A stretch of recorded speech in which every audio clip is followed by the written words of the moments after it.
नमस्ते, मैं डॉक्टर प्रत्युष वाराणसी से। आज हम बात करने वाले हैं सबसे कॉमन सर्जरी के पहले और बाद हम क्या करना चाहिए उसके विषय में।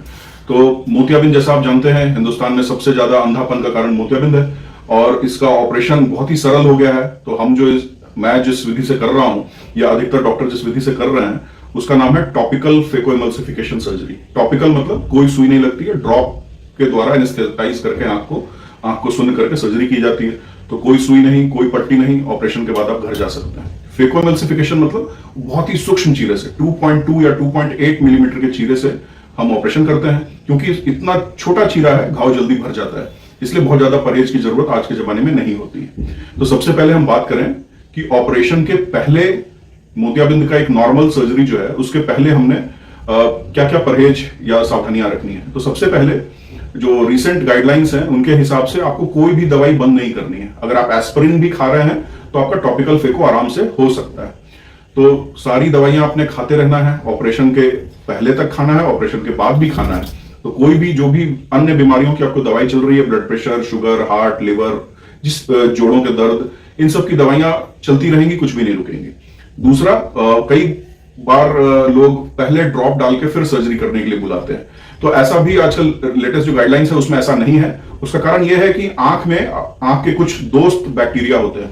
अगर हम पहले से दवाई डालना शुरू करेंगे तो वो दोस्त बैक्टीरिया भी खत्म हो जाते हैं और उन दोस्त बैक्टीरिया के खत्म होने की वजह से जो दुश्मन बैक्टीरिया है उसका प्रवेश आसान हो जाता है, क्योंकि आपका फर्स्ट लाइन डिफेंस टूट गया है। मतलब जो आपको रोकते हैं उस बदमाश बैक्टीरियाओं को, वो आपने पहले ही मार दिया। तो इसीलिए आजकल लेटेस्ट गाइडलाइन यह है कि आपको कोई एंटीबायोटिक की ड्रॉप पहले से आंख में नहीं शुरू करनी है। हाँ, सूजन की ड्रॉप हम कई बार पहले शुरू करते हैं कुछ केसेस में, तो वो आपके डॉक्टर या अगर मैं सर्जरी कर रहा हूं तो मैं आपको बता दूंगा कि हाँ जी ये दवाई पहले से शुरू होगी। पर 100 में 95% केसेस में कोई भी ड्रॉप पहले से शुरू नहीं होता। अब आते हैं तीसरी चीज पे कि ऑपरेशन के दिन क्या क्या करके आना है। तो सबसे पहले सर से शैम्पू लगा के आपको नहा लेना चाहिए, बिकॉज अगले 5 दिन तक हम सर से नहाने को मना करते हैं। दूसरा, अपने नाखून जरूर काट लेना है। तीसरा, महिलाओं में कोई आई मेकअप नहीं यूज करना है सर्जरी वाले दिन। कोई काजल, सुरमा, आईलाइनर या आंख के अराउंड कोई भी मेकअप, कोई बिंदी नहीं लगानी है। और अगर हो सके तो अपने इयररिंग्स भी निकाल देने हैं। कई बार वो लेटते समय हम जहां पर आपका सर रखते हैं वहां पर एक छोटा तकिया या इस तरह की चीज लगती है आपके कान के बगल में, और बड़ा इयररिंग होने से वो चुभता है, आप अनकंफर्टेबल होते हो सर्जरी के दौरान। तो कोशिश करना चाहिए कि ये सारा ज्वेलरीज आप निकाल के आओ। दूसरा, आप नॉर्मल नाश्ता जो होता है उसको करके आओगे और अपने साथ में टिफिन में थोड़े फ्रूट्स या कुछ इस तरह का चीज लेके आओगे, बिकॉज आप सर्जरी के बाद सब कुछ खा सकते हो। और ये एकदम नेचुरल बात है कि थोड़ा डर लग रहा होता है, तो सर्जरी के बाद थोड़ी भूख ज्यादा लगती है, तो आप आराम से लेके आ सकते हैं सर्जरी के बाद खाने के लिए। अब सर्जरी जो है उसमें प्रोसीजर क्या है। एक नॉर्मल टॉपिकल फेकोएमल्सिफिकेशन सर्जरी मुश्किल से 5 से 10 मिनट की सर्जरी होती है। तो आपको लिटाया जाएगा, आपके आंख के ऊपर और चारों तरफ आपकी चमड़ी पर वहां पर कुछ दवाई लगाई जाएगी। फिर उस दवाई के साथ में एक कपड़ा डाला जाएगा। वो कपड़ा आपकी आंख को छोड़कर पूरे चेहरे को और छाती तक वो कपड़ा आपके ऊपर रहेगा। तो आपको उस कपड़े के अंदर अपना नॉर्मल सांस लेते रहना है। वो ऐसा कपड़ा होगा कि आप आराम से उसके अंदर सांस ले सकते हैं। उसके ऊपर हम एक स्टिकर जैसी चीज आंख में चिपकाते हैं, सो दैट पानी आपके कान में नहीं जाए, बैक्टीरिया उधर नहीं आए। तो ये ड्रेपिंग बहुत जरूरी है। ये ड्रेपिंग से इन्फेक्शन होने का खतरा काफी घट जाता है। तो इसके लिए मेंटली प्रिपेयर हो गया है। बहुत सारे लोग जैसे ही हम कपड़ा डालते हैं वो डरने लगते हैं कि मुझे घबराहट हो रही है, मुझे सांस नहीं आ रही। आप पहले से सोच के आओ, आप कुछ दिन घर में प्रैक्टिस कर लो। रजाई के अंदर आप कैसे सोते हो, पूरा चेहरा ढक के, वैसे ही होना है। तो रजाई के अंदर चेहरा ढक के सोने से कोई सांस थोड़ी रुक जाती है। तो इसीलिए ये चीज मेंटली आपको प्रिपेयर रहना है कि ऐसा होगा। उसके बाद आपकी आंख के ऊपर एक तेज सी रोशनी आएगी। उस रोशनी को लगातार देखते रहना है और जैसा आपके डॉक्टर बताते जाएंगे वैसा करना है। तो उसमें सबसे इंपॉर्टेंट है अपना सर नहीं हिलाना है, अपना गर्दन नहीं हिलाना है। मतलब आप आगे पीछे, ऊपर नीचे और दाएं बाएं, ये ऑपरेशन के दौरान ये मूवमेंट आप नहीं करोगे। और मैं जनरली ऑपरेशन में पीछे भजन बजा देता हूं या आपके चॉइस के गाने बजा देता हूं। आप सारा ध्यान उस पर रखो और सामने रोशनी में देखते रहो जब तक एक गाना खत्म भी नहीं होता। जनरली सर्जरी खत्म हो जाती है, तो इसीलिए बिल्कुल रिलैक्स होकर आना है। दूसरी बात, ऑपरेशन के तुरंत बाद क्या क्या होने वाला है। ऑपरेशन के तुरंत बाद हम वापस से एक दवाई आंख के चारों तरफ लगा देते हैं। उस दवाई को वहीं सूखने देना है। वो दवाई थोड़ी हल्दी जैसा दिखता है, तो पीला पीला सा लगता है, लेकिन उसको पोंछने की कोशिश नहीं करना है।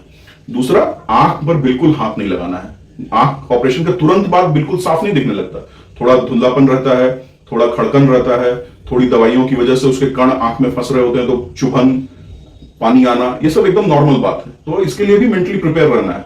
बहुत सारे लोग एकदम सोचते हैं कि बिल्कुल साफ हो जाएगा, ऐसा नहीं, हमने कोई बल्ब नहीं बदला है। Surgery is a process and healing is a process. मतलब हीलिंग में सुधार धीरे धीरे होता है। जैसे हड्डी टूट जाए तो 1.5 महीने के बाद ही आप हाथ का यूज कर सकते हो, भले मैं उसमें रॉड लगा दूं, सर्जरी कर दूं, जो भी कर दूं।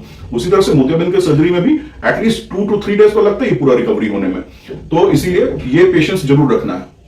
और उसके बाद आप आराम से वॉक करके बाहर जाओगे ऑपरेशन थिएटर के बाहर, वहां आप आंख बंद करके 10-15 मिनट बैठोगे, थोड़ा रिलैक्स होगे, आपको चाय पीने की इच्छा आप चाय पियोगे, कुछ खाने की इच्छा है खा लोगे, और उसके बाद हम कुछ ड्रॉप्स आंख में डलाने को शुरू करते हैं। तो हम ड्रॉप्स बता देंगे कैसे डालना है और फिर उसके हिसाब से वो ड्रॉप्स चलेंगे। उसके बाद डॉक्टर आपको देखेंगे दोबारा एंड फिर वो छुट्टी करते हैं। फिर कुछ लोग ऑपरेशन के अगले दिन बुलाते हैं, कुछ लोग कुछ दिन के बाद बुलाते हैं। ये पर्सनल चॉइस है, मैं जनरली 5th डे बुलाता हूं और बाकी मैं फोन में उनके टच में रहता हूं। जस्ट इन केस कुछ समस्या होगी तो वो मेरे को फोन कर सकते हैं। तो अब ऑपरेशन के बाद क्या क्या परहेज होता है? तो ऑपरेशन के बाद के सारे परहेज का फोकस ये है कि आंख में धूल नहीं जाए, मिट्टी नहीं जाए, पानी नहीं जाए और चोट ना लगे। तो सारे परहेज इसी के अराउंड है। तो आपको एक प्रोटेक्टिव ग्लास देते हैं हम, व्हाइट चश्मा, काला चश्मा नहीं, व्हाइट चश्मा, क्योंकि हम चाहते हैं कि आप अधिकतर टाइम घर में रहें, बाहर जाने को बचें, क्योंकि बाहर हर बार आपकी गलती नहीं होती। कई बार धूल उड़ गया, कई बार किसी और की गलती हुई, तो आप घर के अंदर वो काला ये सफेद चश्मा लगा के, प्रोटेक्टिव ग्लास लगा के रहेंगे। सर्दियों के दिन में आप धूप में बैठ सकते हैं, अपने कैंपस में आप सीढ़ियां चढ़ के छत में भी जा सकते हैं, आपके कोई बगीचा है उधर बैठ सकते हैं। तो उधर जब जा रहे हैं तो काला चश्मा लगा लेंगे, अदरवाइज घर के अंदर आपने व्हाइट चश्मा लगाना है। दूसरा परहेज क्या है? सर से नहीं नहाना है ताकि आंख में पानी नहीं जाए। आप गले के नीचे नहा सकते हैं, अपना चेहरा को जो है चश्मे के नीचे गीला करके तौलिए से पोंछ सकते हैं और चश्मे के ऊपर गीला करके तौलिए से पोंछ सकते हैं। सर में हल्का तेल भी लगा सकते हैं, सर को गीला करके तौलिए से साफ कर सकते हैं, कंघी कर सकते हैं। इनमें कोई परहेज नहीं होता है, बस सारा ध्यान जैसा मैंने बताया कि आंख में कुछ गंदगी ना जाए उसके लिए। इसके अलावा जो तीसरा परहेज मैं कहता हूं कि तुरंत आप अपने काम, ऑफिस ये सब जाना नहीं शुरू करें। एटलीस्ट 5 दिन आप थोड़ा सा रेस्ट करें, क्योंकि अगेन बाहर आपकी गलती नहीं, आप बाइक चला रहे हो, अचानक से धुआं धूल कुछ भी जा सकता है। इसलिए 5 दिन अपने घर के कैंपस के बाहर नहीं जाना है, अपने बाउंड्री वाली जो गेट है उसके बाहर नहीं जाना है। आप बगीचे में टहल सकते हो, छत में जा सकते हो, घर के अंदर वॉक कर सकते हो। तो ये तो हो गया परहेज। अब इसके अलावा ना एक बड़ी लंबी सी लिस्ट होती है मरीजों की, क्योंकि पुराने जमाने में बहुत सारे परहेज होते थे, फिर हर डॉक्टर का अपना कुछ कुछ स्पेसिफिक परहेज रहता था पुराने जमाने में। तो जैसे तो सबसे ज्यादा परहेज जो मरीज पूछते हैं वो खाने के बारे में होता है। तो सबसे पहले आज के जमाने में इस टॉपिकल फेको सर्जरी के बाद खाने का कोई भी परहेज नहीं है। आप कुछ भी खा सकते हैं, आप उसी दिन नॉनवेज खा सकते हैं, रोटी खा सकते हैं, गाजर खा सकते हैं, मूली खा सकते हैं, आप कोई कड़ी चीज खा सकते हैं जो आप नॉर्मली घर में खा रहे होते हैं। तो खाने का बिल्कुल भी परहेज नहीं है। लेकिन हाँ, अगर आपको शुगर है, ब्लड प्रेशर है, तो उसके लिए जो परहेज बताए गए हैं वो सब करने हैं। खाने के अलावा जो दूसरे परहेज हैं वो जो मरीज की लिस्ट होती है कि सर में कौन सा तेल लगाएं। कोई भी तेल लगा सकते हैं। वो बहुत सारे लोग ठंडा गर्म ये वो, एब्सोल्युटली इससे कोई फर्क नहीं पड़ता। कोई भी तेल इतना लगाना है कि वो आंख में ना आ जाए। तो हल्का तेल आप सर में लगा सकते हैं। और तीसरा परहेज जो बहुत कॉमनली लोग पूछते हैं वो है सीढ़ियां चढ़ सकते हैं कि नहीं, अपना झुक के काम कर सकते हैं। इनसे कोई परहेज नहीं है, आप सीढ़ियां चढ़ सकते हैं, झुक के काम भी कर सकते हैं। लेकिन हाँ, कुछ एक्सरसाइजेस जैसे योगा में अगर आप गर्दन नीचे और पैर ऊपर वाला कुछ एक्सरसाइज कर रहे हैं, शीर्षासन या, तो ये सब चीजें मना है। आप घर के अंदर वॉक करिए, आपको नॉर्मल जो योगा एक्सरसाइजेस है वो भी कर सकते हैं, धूप में बैठ सकते हैं, टीवी देख सकते हैं, इन सबको कुछ परहेज होता है। मोबाइल यूज कर सकते हैं। बहुत सारे सर्जरीज में आपको ऑपरेशन के बाद अगर आपने मोनोफोकल लेंस डलाया है तो आपको पास का धुंधला दिख रहा होगा, तो आप उस समय मोबाइल यूज नहीं कर पाएंगे। लेकिन अगर आपको काम चलने भर दिख रहा है तो आप यूज कर सकते हैं। मोबाइल के प्रयोग से इसमें नुकसान नहीं होगा। लेकिन हाँ, थोड़ा थोड़ा, अचानक से बहुत ज्यादा यूज करने से आंख थकेगी और ऑलरेडी वो थोड़ी रिपेयर प्रोसेस में है तो उसमें लाली वाली आ सकती है। इसके अलावा जो सबसे इंपॉर्टेंट बात है कि दवाइयां कैसे डालनी है, तो हमारी काउंसलर्स आपको यहां सब बताते हैं कि दवाइयां कैसे डालनी है। तो मैं अभी जो हमारी चीफ काउंसलर हैं वैशाली, उन पर आपको बताऊंगा कि दवाइयां कैसे डालनी है। वैशाली थोड़ा आगे आइए। तो सबसे पहले दवा डालने के पहले आपको सैनिटाइजर से अपना हाथ साफ करना है और दवाई का जो आजकल सील पैक होता है उसको निकालने के बाद उसके ऊपर का चीज को बिल्कुल टच नहीं करना है। और ये भी सील बंद रहता है, लेकिन ढक्कन के अंदर एक छोटा सा पिन जैसी चीज रहती है, तो आपने सील का वो निकाल कर इसको जोर से बंद कर देना है। तो वो छेद खुल जाएगा। किसी भी पिन से, ऑल पिन से उसको नहीं खोलना है, उससे इंफेक्शन का खतरा बहुत बढ़ जाता है। दूसरी बात, सारी दवाई हमने ये पलक नीचे खींचना है, मरीज को कहना है ऊपर देखो और इस जगह पे डालना है, काली पुतली पर बिल्कुल दवाई नहीं डालनी है। तीसरी बात, आंख में आंसू जाने का एक रास्ता होता है, तो वो आंख के किनारे से वो रास्ता गले तक जाता है। तो अगर हम आंख में दवा डालेंगे तो कई बार हमें गले में उसका स्वाद लगने लगता है, इसलिए दवा डालने के बाद थोड़ी देर यहां पर बंद करके रखना है, सो दैट वो गले में ना जाए। तो आप अब देखिए कि वैशाली की आंख में मैं कैसे ये दवा डाल रहा हूं। वैशाली ऊपर देखिए, इनका ये नीचे की पलक में खींचूंगा और यहां पर एक बूंद दवा डालूंगा और आराम से वैशाली आंख बंद कर लेंगी और उसके बाद अपने हाथों से वो उस रास्ते को बंद करके रखेंगी जहां से दवाई गले में जा सकती है। तो ऐसे 2 मिनट के लिए रहना है ताकि वो दवाई आंख में ही एब्जॉर्ब हो जाए। और आंख में सिर्फ एक बूंद दवाई की जगह होती है, तो आप 2, 3, 4 जो डाल रहे हो वो बाकी सारे वेस्ट हो रहे हैं। तो 2 मिनट के बाद आप आंख वापस से खोल लेंगे और नॉर्मली आप देख सकते हैं इधर उधर, और अगेन 3-4 मिनट के बाद आप दूसरी ड्रॉप डाल सकते हैं, क्योंकि लगातार आपको 2-3 ड्रॉप्स डालने का होता है। इसके बाद दूसरे सवाल जो रहते हैं कि आंख की सफाई कैसे करें, तो उसके लिए बहुत जरूरी है कि सबसे पहले थोड़ा बहुत सफेदी आंख में लगना, क्योंकि कुछ ड्रॉप्स होती है जो सस्पेंशन होती है, यानी कि वो जम जाती हैं। तो सबसे पहले तो उसको साफ करने का बहुत कोशिश नहीं करना है इन शुरू के 5 दिनों में, क्योंकि ये शुरू के 5 दिन बड़े क्रिटिकल होते हैं, इनमें इंफेक्शन का खतरा ज्यादा होता है। लेकिन फिर भी अगर आपको लग रहा है कि नहीं ये मेरे को बहुत ज्यादा है, तो आपको कॉटन बड्स मिलते हैं और इन कॉटन बड्स पे मॉक्सीटोब्रा बोल के जो ड्रॉप है, मॉक्सीटोब्रा यानी कि एंटीबायोटिक, इस ड्रॉप की आपको कुछ बूंदें इस बड में डालना है ताकि वो गीली हो जाए बड, और फिर आपको बहुत हल्के हाथों से आंख बंद कराने के बाद और ये पलक के ऊपर जो गंदगी लगी है इसको इस तरीके से साफ कर लेना है। अपने आंख के अंदर बिल्कुल भी इस बड को नहीं लेके जाना है, और चश्मे के नीचे आप गीले करके तौलिए से पोंछ सकते हैं और चश्मे के ऊपर आप गीले करके तौलिए से पोंछ सकते हैं। तीसरा जो सबसे ज्यादा कंप्लेन होता है कि आंख में कुछ चुभन सा लग रहा है, वो इसलिए होता है जैसा मैंने बताया, बहुत सारी ड्रॉप्स डाल रहे हैं आप, तो कुछ गड़ती हैं उनमें, कुछ इसलिए गड़ती हैं क्योंकि वो आंख के अंदर जाके जम जाती हैं, और खासकर ऊपर वाले पलक के नीचे, बिकॉज उसके पीछे काफी जगह है। तो एक ड्रॉप आपको दिया गया है जिसका नाम है सिमहाइलो, तो ये लुब्रिकेटिंग ड्रॉप है। ये बाजार में दूसरे नामों से भी आता है, टीयर प्लस, रिफ्रेश टीयर्स, लुब्रेक्स।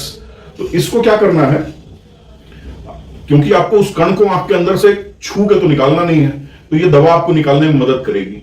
आपने इस ड्रॉप को वैसे ही जैसा मैंने पहले वैशाली की आंख में डाला था डालना है, और डालने के बाद आंख बंद करके आपको ऊपर नीचे, आंख बंद आंख से ऊपर नीचे और दाएं बाएं देखना है। तो इससे क्या होता है, वो कण जो है अपनी जगह से निकल जाता है, और फिर दोबारा आंख खोल के ये ड्रॉप दोबारा डालनी है। ये 2-3 बार ऐसा करना है ताकि वो कण निकल जाए, यानी कि जब तक आपको वो चुभन का एहसास लग रहा है आंख में, तब तक आप ये ड्रॉप डालेंगे, आंख को बंद, आंख को ऊपर नीचे दाएं बाएं घुमाएंगे ताकि वो कण अपनी जगह से निकल जाए। आप इस प्रोसेस के लिए 2-3 ड्रॉप डाल सकते हैं आंख में, ताकि वो उसको बहा के निकाल दे, लेकिन आंख के अंदर बिल्कुल भी कोई हाथ वाथ नहीं लगाना है। जब 5वें दिन मरीज मेरे पास आते हैं तो फिर मैं उनको सर से नहाना शुरू करा देता हूं, तो वो आंख बंद करके सर से नहाना शुरू कर देते हैं। घर के अंदर के प्रोटेक्टिव ग्लासेस उनके बंद हो जाते हैं, यानी घर के अंदर वो अपना किचन का काम और खाना पीना, ये सारा कुछ जो है वो किचन में अपने खाना पीना भी बना सकते हैं, और ये सारा कुछ बिना चश्मे के कर सकते हैं। लेकिन हाँ, जब वो बाहर जाएंगे तो एक गॉगल्स यूज करेंगे। वो गॉगल्स हम जनरली UV 400 गॉगल्स को बोलते हैं यूज करने के लिए। ऐसा UV 400 में ऐसा क्या खास है जो बाकी काले चश्मों में नहीं है? सूरज से पराबैंगनी किरणें आ रही हैं जिनको अल्ट्रावायलेट लाइट बोलते हैं, और अल्ट्रावायलेट लाइट का जो सबसे डेंजरस वेवलेंथ है वो 400 है, 400 नैनोमीटर। तो भगवान ने जो आंख में लेंस दिया है ना, वो उसमें ये शक्ति होती है कि वो पराबैंगनी किरणों को सोख लेता है, तो इसीलिए हमको नीला नीला सा नहीं दिखता है। बहुत सस्ते लेंसेज में हर समय आपको नीला नीला दिखना शुरू होता है, और UV 400 तो अदृश्य किरणें हैं, वो आपको दिखेंगी नहीं, लेकिन कई बार पुतली फैली होने की वजह से वो किरणें आंख के अंदर जाएंगी और पर्दे पर परमानेंटली नुकसान कर सकती हैं। इसलिए UV 400 ग्लासेस से सर्जरी के बाद आंख के पर्दे की ज्यादा अच्छी सुरक्षा हो सकती है, तो वो चश्मा हमेशा लगाना चाहिए। मैं तो अपने प्रीमियम लेंसेज के पेशेंट्स, यानी जिनको वो लेंस लग गए जिनसे उनका सारा चश्मा हट जाता है, उनको तो यही सलाह देता हूं कि जब भी आप बाहर जाओ गॉगल्स यूज करो। वो गॉगल्स हिंदुस्तान में थोड़ा फैशन की तरह देखा जाता है, पर एक्चुअली फैशन नहीं है, वो आपकी आंख को बचा रहा है। गर्मियां आएंगी तो डस्ट होगा, आंख में जाएगा, धूप की तेज किरणें आंख में जाएंगी तो आंख ड्राई होगी। ड्राई आंख में इंफेक्शन, एलर्जी दोनों बड़ा कॉमन है। सर्दियों में भी, बहुत सर्दियों में आंख ड्राई होने लगती है, उसमें भी धूल मिट्टी आंख में जाने से एलर्जी इंफेक्शन का चांस होता है। और सबसे आखिरी बात, बहुत सारे मरीज परेशान हो रहे होते हैं कि ऑपरेशन के इतने दिन हो गए लेकिन अभी भी मुझे खड़कन, खुजली ये लग रहा है या आंख से पानी आता है। ये बहुत समझने वाली बात है। ये जो प्रॉब्लम्स है वो जनरली ड्राई आई की वजह से होता है, यानी सूखी आंखों की वजह से होता है। अब आंख सूखने का बहुत सारा कारण होता है, जैसे बहुत सर्दी में आंख सूखने लगेगी, बहुत गर्मी में आंख सूखने लगेगी। महिलाओं को थोड़ा ये मेनोपॉज के बाद ज्यादा होने लगता है, और 55-60 साल के बाद पुरुषों में भी ये काफी कॉमन देखा गया है। तो आंख अगर आपकी सूखती है तो फिर पानी कैसे आता है, ये बहुत सारे लोगों का सवाल रहता है। तो आंख में ना दो तरह के आंसू होते हैं। एक होता है आंख को गीला रखने वाला, जिसका नाम है बेसल टीयर, और दूसरा है आंख रोने धोने पर निकलने वाला, जिसका नाम है रिफ्लेक्स टीयर्स। अब हम जितनी बार भी पलक झपक रहे हैं, ये बेसल टीयर आते हैं, आंख को गीला करते हैं। पुराना बेसल टीयर ये नाक के रास्ते गले में होकर निकल जाता है। और ये पलक का झपकना हमारे कंट्रोल में नहीं है, ब्रेन के कंट्रोल में। तो ब्रेन जितनी बार पलक झपका रहा है वो ये इंफॉर्मेशन भी ले रहा है कि आंख कितनी सूखी या गीली है। तो अगर आंख सूखी रहेगी तो आपकी पलक जो है वो आगे का हिस्सा यानी कॉर्निया को रगड़ सकता है। तो उस कॉर्निया को बचाने के लिए ब्रेन रिफ्लेक्स टीयर्स निकाल देता है। अब रिफ्लेक्स टीयर्स जो है ना, वो सिर्फ पानी है, नमकीन पानी है, तो आंख में रुकता नहीं है, वो बह जाता है। जबकि बेसल टीयर बड़ा स्पेशलाइज चीज है, उसमें नीचे म्यूकस, ऊपर पानी, उसके ऊपर तेल, या उल्टा भी हो जाओगे तो भी नहीं गिरेगा। तो इसीलिए जितना ज्यादा सूखापन होगा उतना ज्यादा आंख से पानी आएगा। तो ऐसे केसेस को ड्राई आई बोलते हैं, और इसको हम जड़ से नहीं ठीक कर सकते। हर बीमारी जड़ से नहीं ठीक हो सकती। तो अगर ये प्रॉब्लम हो रही है तो सबसे पहले आपके डॉक्टर को मिलिए, वो कुछ जांचें करके यह सिद्ध करेंगे कि आपका ड्राई आई किस ग्रेड का है। अगर वो माइल्ड ड्राई आई है तो कुछ और तरह का उपचार होगा, मॉडरेट है तो कुछ और तरह का होगा, सीवियर है तो कुछ और तरह का होगा। तो ये आपके डॉक्टर एक बार डिस्कस कर लेंगे, लेकिन ये मान के चलिए कि आपको कई बार बाकी जिंदगी दवाई डालने की जरूरत पड़ती है। अब जो सबसे आखिरी बात है वो है कि दूसरी आंख का ऑपरेशन कब हो सकता है। अब इसमें क्योंकि लोग ना वो पुराने जमाने वाली ही बात में टिके होते हैं कि जब पकने पर ऑपरेशन होता था, एक आंख का अभी होता था, दूसरे का 1 साल बाद होता था, और जाड़े में ही होता था। तो क्योंकि 40 दिन पहले सर से नहाने को मना करते थे, टांके लगते थे, इसलिए हम इंफेक्शन ना हो जाए इसलिए सारे परहेज होते थे बहुत ज्यादा। तो अगर सर्दी में होगा तो एक तरफ दिवाली एक तरफ होली, बीच का ही टाइम बचा तो एक ही आंख की सर्जरी पॉसिबल है। अब 1.5-2 महीने तो एक आंख में लग गए। तो ये अब पूरा कॉन्सेप्ट चेंज हो गया है। अब होता है जिस दिन आपको चश्मे से भी अच्छा नहीं दिखे उस दिन ऑपरेशन करा लेना है, और यह ऑपरेशन मुश्किल से 5-10 मिनट का है। आपकी लाइफ 2-3 दिन में बिल्कुल नॉर्मल हो जाती है, आप सब कुछ काम कर सकते हैं। तो इसीलिए एक आंख के ऑपरेशन के 3 दिन के बाद दूसरी आंख आराम से सेफली की जा सकती है। कई बार हम दोनों आंख एक दिन भी ऑपरेट करते हैं, और यह बिल्कुल संभव है और साइंटिफिक है। इस चीज को हम कहते हैं immediate sequential bilateral cataract surgery, यानी ISBCS। आप गूगल में डालोगे बहुत सारे पेपर्स और इसके बारे में इंफॉर्मेशन आपको मिल जाएगा। तो एक आंख की सर्जरी एक साथ एक ही दिन की जा सकती है, और सेफ तो बिल्कुल ही है कि एक आंख के ऑपरेशन के तीसरे दिन के बाद आप दूसरी आंख करा सकते हैं। इसका प्रैक्टिकल पॉइंट यह है कि जब आपको एक आंख से अच्छा दिखने लगे तब जरूर दूसरी आंख करा लेना चाहिए, क्योंकि भगवान ने एक आंख को दूसरे आंख का स्टेपनी नहीं बनाया है, दोनों आंख को मिलकर काम करना है। आपके दोनों पैर कमजोर हैं, एक पैर आपने ठीक करा लिया और दूसरा पैर ठीक नहीं हुआ, तो आपको चलने में दिक्कत होगी, आपको दौड़ने में दिक्कत होगी, और सारा जोर उसी पैर पर आएगा जो ज्यादा काम कर रहा है। तो क्या होगा, आप अगर चलोगे तो आपका वही पैर दुखेगा जो अच्छा है, क्योंकि सारा जोर आपने उस पर दिया है। यही आंख के साथ होने लगता है। इसको बोलते हैं एनआइसोमेट्रोपिया। तो एनआइसोमेट्रोपिया के सिम्टम्स क्या होते हैं? अच्छी वाली आंख जो अच्छा देख रही है उसमें थकान होना, पानी आना, लाली होना, और कई बार अच्छा नहीं दिखना, क्योंकि बार बार पानी आएगा तो अच्छा नहीं दिखेगा। बहुत सारे मरीज, हम तो अपने यहाँ सारे मरीजों को पहले बता देते हैं कि आपने इस आंख की सर्जरी में डिले नहीं करना है, या जिनका उतना कैटरेक्ट नहीं है दूसरी आंख में तो उनको हम चश्मा देके छोड़ देते हैं। लेकिन बहुत सारे लोग, खासकर जो दूसरे डॉक्टर से हमारे पास आ रहे हैं या रूरल बैकग्राउंड के हैं, उनका होता है कि डॉक्टर साहब हम दूसरी आंख कैसे कराएं जब मेरी यही ठीक नहीं हुई। तो इसके लिए मैं यही कहना चाहता हूं कि ये तब तक ठीक नहीं होगी जब तक आप दूसरी आंख का ऑपरेशन नहीं कराओगे, आप इसको बैलेंस नहीं करोगे। तो आशा करता हूं कि मैंने आपको कैटरेक्ट सर्जरी के पहले और बाद के विषय में सारी जानकारी दे दी। अगर इसके अतिरिक्त आपको कुछ सवाल हैं तो आप नीचे कमेंट बॉक्स में आप पूछ सकते हैं, या आप बनारस या इसके अगल बगल रहते हैं तो आप अपॉइंटमेंट लेके मुझसे मिल भी सकते हैं। Thank you very much.